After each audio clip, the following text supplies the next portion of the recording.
Professor Naval Kishore जी, वैसी ही बात आप भी कर रहे हैं। आप लोग कह रहे हैं कि तेजस्वी जी को प्रताड़ित किया जा रहा है। ऐसा क्या कर रही हैं वहां पर वो एजेंसीज?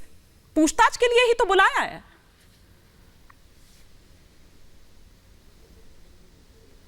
नहीं हिमानी जी, बिल्कुल पूछताछ के लिए बुलाया है, उसमें कहा किसी को दो रहा है। लेकिन ये जो बंद केस को खोल के और एक ऐसे समय में जबकि उनको पता है कि उनकी राजनीतिक जमीन पूरी तरह से खिसक गई है, जिन राम जी के नाम पे पहले हिंदू मुसलमान को बांटते थे, तो जिनके साथ आप सरकार में बैठे हुए थे प्रोफेसर जी, एक ऐड ऑन कर लूं मैं, जिनके साथ आप अभी तक सरकार में बैठे हुए थे, उन्होंने ही ललन सिंह को कहा था कि जाइए आप प्रधानमंत्री के पास और इस केस को रीओपन करिए।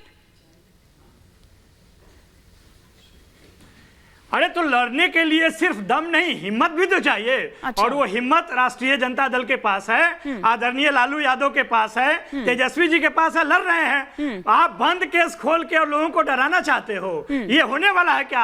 आपकी जमीन भी मर चुकी है और जमीन तो खिसकी चुकी है, यही सच है। ये सरकार, आप कह रहे थे ना पुलिस क्या कर रही थी, पुलिस ही नहीं, ये सरकार ही निकम्मी है। अच्छा। ये नफरत फैलाती है, विभाजन करती है और ये दंगा राज स्थापित करना चाहती है। ये कई गुना आगे का चीज है जो कि भारतीय जनता पार्टी करने पे लगी हुई है। जो सरकार चल रही है उसको विखंडित करने का काम करती है। जो लोग उनके खिलाफ में बोलेंगे, जो उनके विपक्ष में राजनीतिक दल है, उनको लगातार डराने का प्रयास करती है। एक बड़ी खबर आ रही है, उससे पहले आप रिएक्शन दे दीजिए जो नवल किशोर जी यहाँ पर कह रहे हैं। प्रोफेसर नवल किशोर जो कह रहे हैं, और यही आरोप झारखंड से भी लग रहा है कि दरअसल बिहार में आप लोगों ने जो किया वही झारखंड में भी करने की तैयारी थी। वो तो हेमंत सोरेन आए नहीं आपके झांसे में, ऐसा आरोप है आप पर।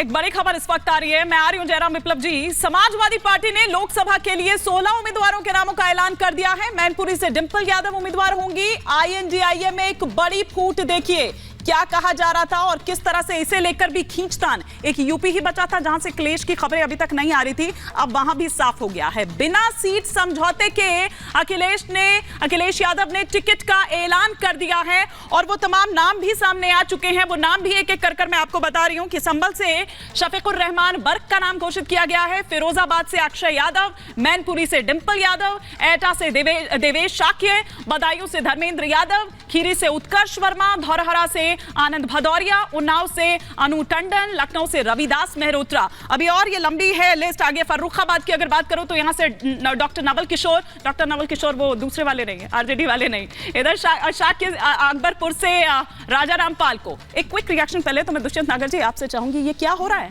कुल ये वही सीटें हैं जो समाजवादी पार्टी के कोटे की हैं।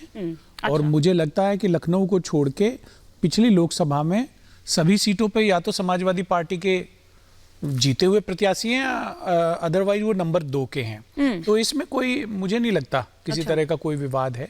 ये सहमति से ही डिक्लेयर हुआ होगा। कांग्रेस पार्टी या इंडिया अलायंस के जो लोग हैं सीटों को डिसाइड कर रहे हैं, उनकी सहमति के बाद ये हुआ। बात पे चर्चा करके प्रेस को बुलाने वाले बिना प्रेस के कैसे ही डिक्लेयर कर सकते हैं? ये तो पक्का ये समाजवादी पार्टी ने गुपचुप काम कर लिया। और तो ऐसे खुश होते रहिए मान के। नहीं, खुश नहीं हो रहा भाई साहब। यही तो आप लोगों ने आज चंडीगढ़ में किया है। नागर जी सुनिए, चंडीगढ़ में 8 वोटों को लॉजिक नहीं है तो सुन लेना चाहिए। लोकतंत्र की जो है सुन लेना चाहिए। आम दिन दहाड़े हत्या कर दी कि सबसे पुरानी पार्टी, सबसे बड़ी जयराम जी ज्ञान दे रहे हैं, से भी साइडलाइन हो गई है। बड़ी बातें कर रहे हैं, परिवारवाद के ऊपर जयराम भाई बात कर रहे हैं, भ्रष्टाचार के ऊपर बात कर रहे हैं। मैं वापस लौटूंगी। देखिए झारखंड ही बचा है कोalition के मामले में। अगर देखें के ऊपर बात, भ्रष्टाचार हुआ चंडीगढ़ में, भ्रष्टाचार के ऊपर खुलेआम आपने लोकतंत्र का गला घोट दिया मेरे भाई। शरद पवार करेंगे भ्रष्टाचार के ऊपर बात, इतना लोलुपता। ममता बनर्जी करेंगे भैया सत्ता के लिए इतनी लोलुपता, परिवारवाद के नियम नीति सिद्धांत सबको आपने हाथ में रख दिया। जयराम विप्लव जी और आपने बूथ लूट लिया। जयराम विप्लव और दुष्यंत, लोग तो कह रहे थे ईवीएम लूट रहे हैं, आप तो बूथ लूटने लगे। Are you professor Naval Kishore? एक क्विक रिएक्शन मैं प्रेम जी का भी लूंगी। हाँ देखिए, मैं स्पष्ट तौर पे नवल किशोर जी से भी जानना चाहता हूं कि वो विधि तो बताएं तेजस्वी यादव जिसमें 1.5 साल के भीतर करोड़पति बन गए, उसको बिहार के युवा भी जानना चाहते हैं। एक नाबालिग कैसे करोड़पति बना? 2005 से 2024 19 साल में अभी तक भ्रष्टाचार की रेसिपी है ना, ठीक है। इसको आप छुपा रहे हैं। कुमार जी, प्रेम 19 साल में जांच नहीं पूरी हो पाई। 19 साल हो गए जयराम जी। प्रेम कुमार जी, जो बात दुष्यंत जी यहाँ पर कह रहे हैं उसी सवाल को मैं उठाऊंगी। एक सेकंड जयराम विप्लव जी, आ रही हूँ। एक रिएक्शन प्रेम कुमार जी से भी हो जाए। उनका एक भी ओपनिंग कमेंट नहीं हो पाया है। सुनिए ना नागर जी, एक भी ओपनिंग कमेंट नहीं हो पाया। आप ही का सवाल उठा रही हूं, जिस ओर इशारा कर रहे हैं दुष्यंत नागर जी, क्या वाकई एक पॉलिटिकल टूल बतौर इसको इस्तेमाल किया जा रहा है? जिस तरह से आरोप लगते रहे हैं सरकार पर कि जब जब अपनी सहूलियत के हिसाब से, अपनी सियासत के हिसाब से जब जैसा उसको सूट करता है वो उस मुद्दे को आगे कर देती है। क्या वाकई आपको भी इसी तरह से दिख रहे हैं ये मामले? हिमानी जी, मुझे तो नजर आता है कि ईडी जिसको 3 बार एक्सटेंशन दे रही थी सरकार, 2018 में मिश्रा जी आए थे, 20 तक रहे, 21 में एक्सटेंशन, 22 में एक्सटेंशन, 23 तक एक्सटेंशन, तो आखिरकार सुप्रीम कोर्ट को रोकना पड़ा। भाई कितना गैर कानूनी करोगे? तो जिस ईडी को एक्सटेंशन दर एक्सटेंशन दिया गया, ईडी का इससे बड़ा प्रमाण क्या हो सकता है दुरुपयोग का? सुप्रीम कोर्ट को रोकना पड़ा। अब उस ईडी के प्रति विश्वसनीयता खत्म है। अभी हमारे साथी कह रहे थे कि ईडी को अरेस्ट करने का राइट नहीं है। मैं आपको बताता हूं कि ईडी को अरेस्ट करने का राइट है। सुप्रीम कोर्ट ने डिफाइंड किया है। कंप्लीट करने देते हैं। Section 19 of the PMLA 2002 allows authorized ED officials to arrest persons based on material in their possession। और भी आगे मनी लॉन्ड्रिंग के केस में है। नहीं, आप देखिए ना क्यों उस तरह से समझ लीजिए ना, मनी लॉन्ड्रिंग के बिना तो इंटरवेंशन ही नहीं होता, बेसिक भी नहीं पता। सुनिए पहले सुनिए, मनी लॉन्ड्रिंग के बिना तो ईडी का इंटरवेंशन भी नहीं होता है। सीबीआई या दूसरी एजेंसियां देखेंगी तो उनके पास राइट है।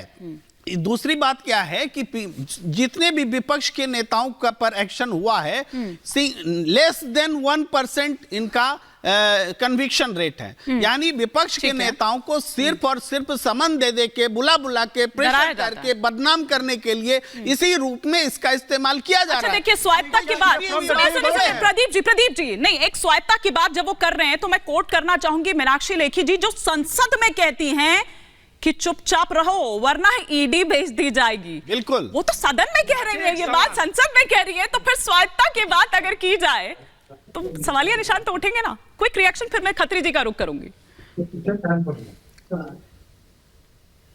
प्रदीप जी, अरे ये देखिए, पीएम जो अभी जो वर्तमान में केसेस चल रहे हैं, जो लालू जी के पुत्र और हेमंत सोरेन जी को लेके लगा हुआ है, जनता इतना क्लिष्ट, जो भारत देश जो प्यार देने वाली जनता है ना, वो इतना टेक्निकल टर्म्स नहीं समझती है। अगर आप सच हैं तो सीधे आइए सामने, क्या प्रॉब्लम थी? ये तो समझती है कि चुप रहो नहीं तो ईडी पहुंच जाएगी। ये तो समझती है जनता। नहीं तो आते हैं सामने, कभी सत्ता पक्ष को देखा आते, शुरुआत में कभी बीजेपी ने ईडी का वेलकम किया हो, उनके घर गई हो।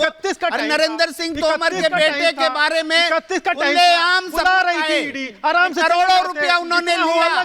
कनाडा से बैठा हुआ आदमी बोल रहा हो हम सबूत देंगे, ने आज तक उनकी ओर रुख नहीं किया। केंद्र सरकार बैठी रही, बीजेपी बैठी रही, जवाब नहीं दिया। नरेंद्र सिंह तोमर का बेटा सरेआम हजारों करोड़ रुपए ले रहा है और उसके बाद उस पर न ईडी जाती है, न सीबीआई जाती है। बीजेपी नेता के घर पक्ष नहीं, हमेशा कोई नहीं गया।